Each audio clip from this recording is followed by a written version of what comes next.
trying to erase our LGBTQ siblings with particular venom.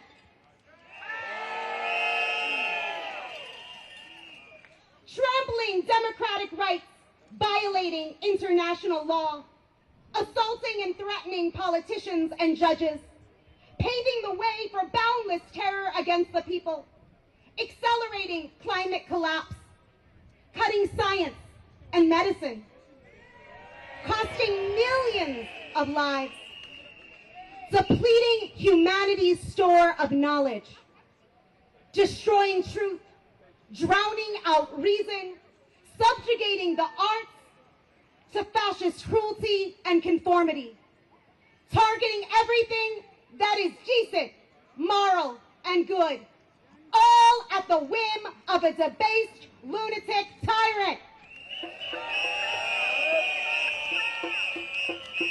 Hopes of waiting this out are illusion. Every accommodation, even in the name of preserving some ability to do some good, only fuels Trump's demand for ever more slavish submission. Every capitulation by universities, by law firms, by agencies only feeds the regime's ravenous hunger to remake all of society in its grotesque image. This is fascism, a different form of brutal rule. It cannot be lived with. It must be defeated. It must be.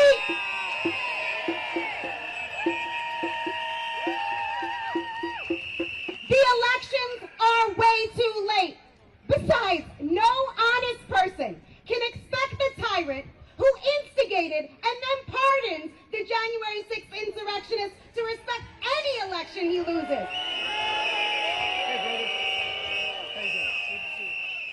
But there is a way. We have protested, marched, defended neighbors from ICE, decried genocide. Some of us have resigned or blown the whistle. This shows we are millions, many more of us than there are of them.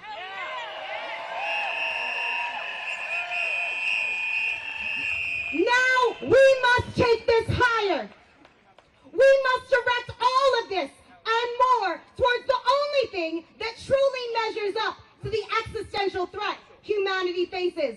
The whole Trump fascist regime must be driven from power.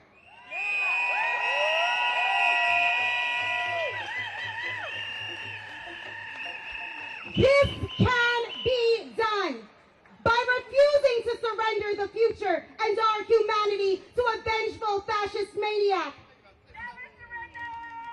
By rising in our millions, unrelenting, in nonviolent protest and resistance, starting now.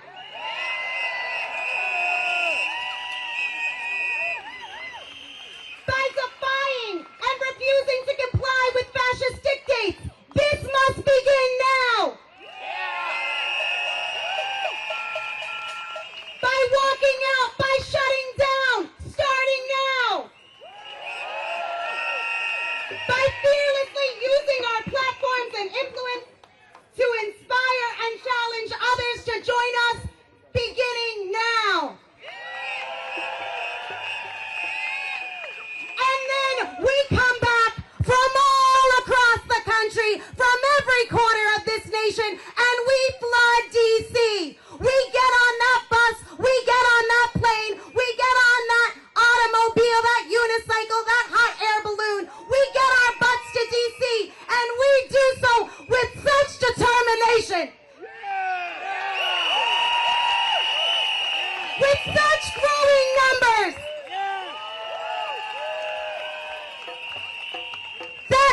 this, day after day, coming back stronger in the face of attack and repression, uniting, not dividing, coming together across many viewpoints, the religious and the atheists, the never-Trumpers and the Democrats, the anarchists, the communists, and everybody in between. Bringing people together from all different backgrounds, from the students to the octogenarians, to people of all nationalities, fostering a collective spirit of courage and righteous fury, willing to sacrifice for the greater good of defeating this fascism.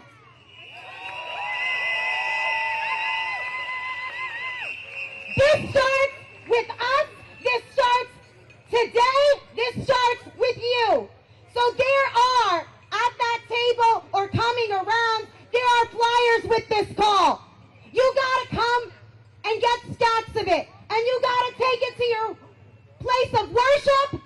That was my cue for my friends by the table to get those flyers out to everyone.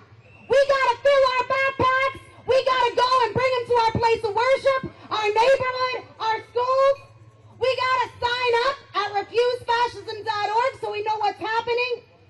We gotta follow Refuse Fascism on social media. You are needed to bring your perspective, your voice, your talents, your networks, your resources, yes, your funds, your moral conviction and commitment to the future into this fight today.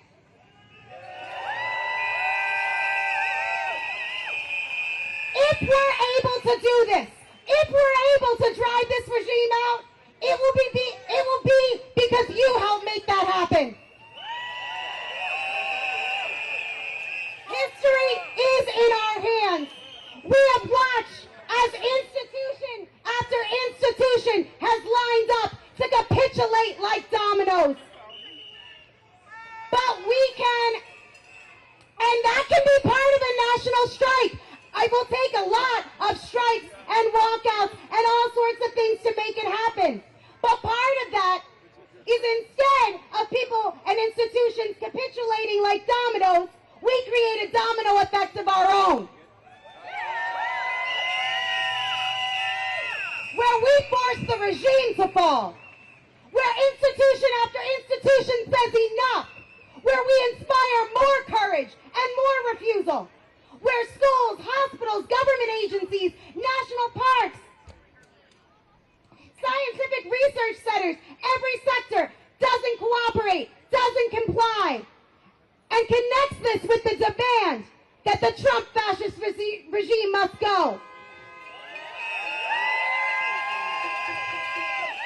As I said before, we are the majority. There are millions of us, tens of millions of us strong. And we are in agencies and in the hospitals, in the schools, in the law firms, in the corporations across the country that this regime needs to carry out their program. And we can shut it all down. We have to make a leap from scattered acts of resistance, individual acts that are heroic, but we have to turn it where whole institutions are standing together and saying no. While it is righteous that people have resigned publicly in protest, we need people to stay and fight. We need people to tell their colleagues to join them, to stop making excuses, to demand that they stand up to fascism. And this has everything to do with flooding D.C. on November 5th.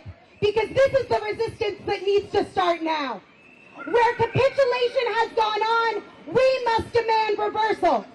Fascists shouldn't be the only ones that drive out a college president.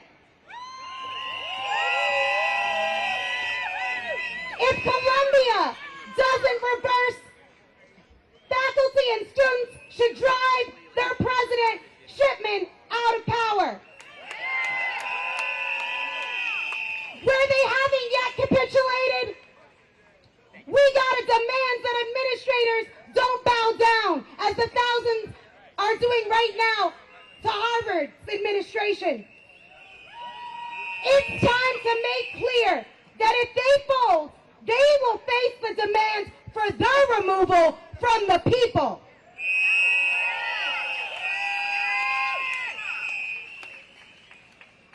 Same in all the institutions, and all of this combined with the demand that this regime must be driven from power.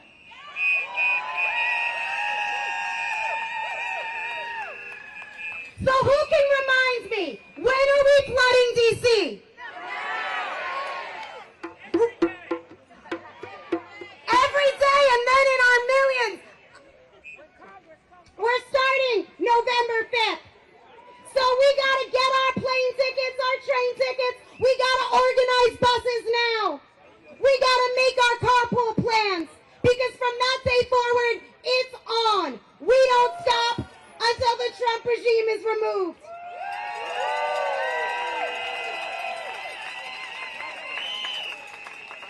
The hope for humanity, for the future, is riding on what we do. Think about the songs and poems that inspire us, the civil rights icons we look up to. They're not people who just skated by in the face of atrocity. They are the people who are willing to risk it all, to change their lives, to stop grave horrors. You cannot tell yourself the lie that this cannot be done. We cannot give ourselves the excuse before we even dare to try, as humanity and the planet hang in the balance. When our grandchildren or the generations yet to come ask you, what did you do during the Trump regime?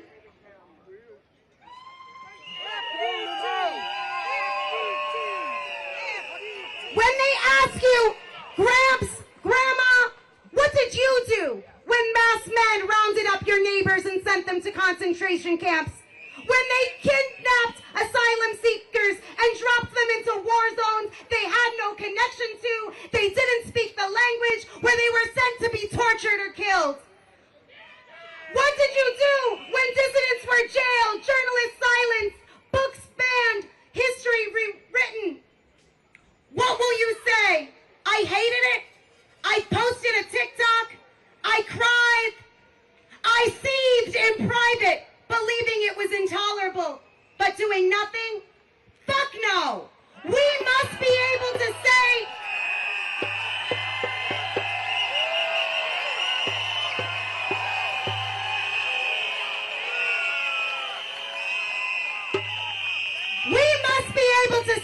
we refuse to compromise. We moved heaven and earth to drive this regime from power.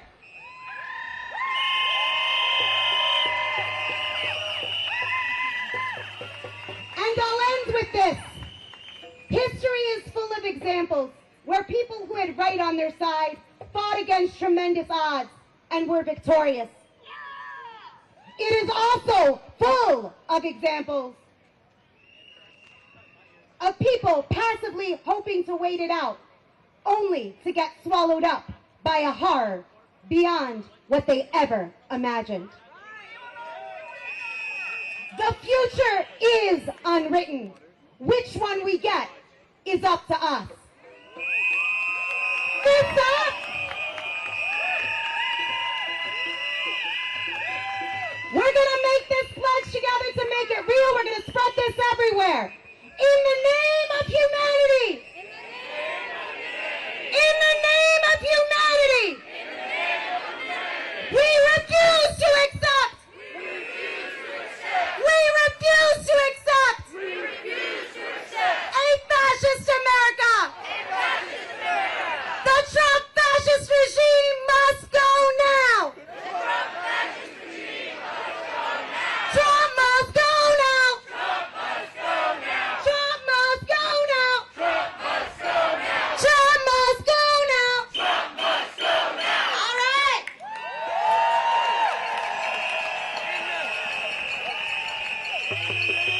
Okay, I want you to make another as loud as you can noise for Sam and for yourselves. As loud as you can. Blow whistles. If you've got a drum, beat that drum. Make some noise.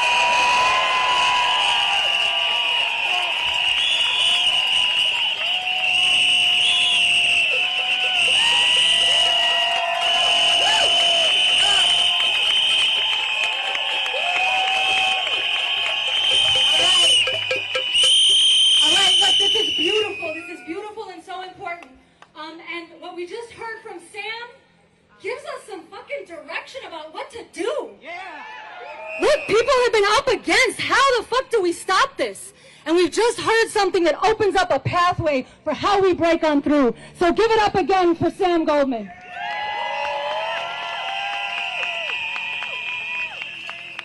Okay, we're going to have a couple more speakers up. I want to bring up my co-MC, Tony, from New York, who just came down today. She was part of Refuse Fascism in New York. She's going to introduce our next speaker. We're going to have a couple more speakers, and then we're going to march. And before we get ready to march, I'm going to give you guys some direction. I'm going to give you guys some direction about what we're doing on this march and how we can go together and do this and how we're going to have the biggest impact possible. And I'll say one more thing before I bring Sam up. It is very beautiful and very important when we unite. When we get people of different perspectives. When we get people of different points of view. When we come together on our determination to stop a great danger to humanity. And we don't let our differences divide us, but instead we let those differences strengthen us.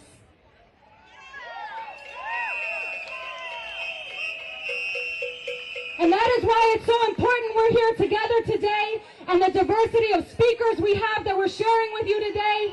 So we're going to hear from a couple more voices, and then we're going to march. All right.